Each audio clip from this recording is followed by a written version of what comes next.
好啦，嗱，啲 coconut 佢自己游咧，佢知道呢個係咖啡色嘅。咁跟住咧個海灘咧，咁佢本來游咗一個淺嘅咖啡色啦。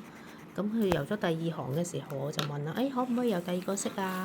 咁跟住佢就自己攞咗呢個似乎係橙色、近橙色嘅一個黃色，好似金色咁樣，就游咗呢個 beach 啦。咁好靚嘅喎。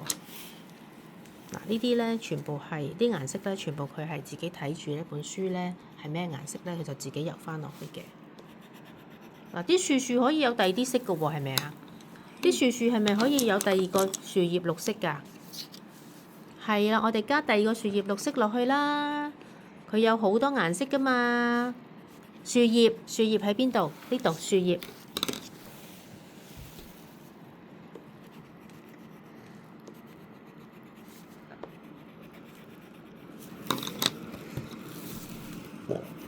係喎，有啲深色，有啲淺色嘅喎。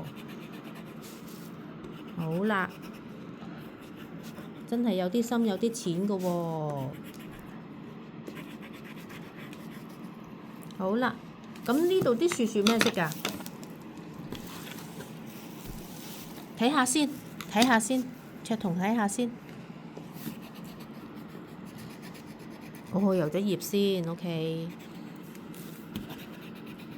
有啲深色，有啲淺色。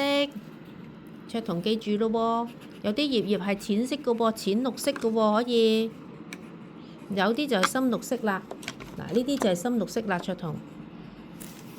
係啦，有啲係深綠色，有啲係淺綠色。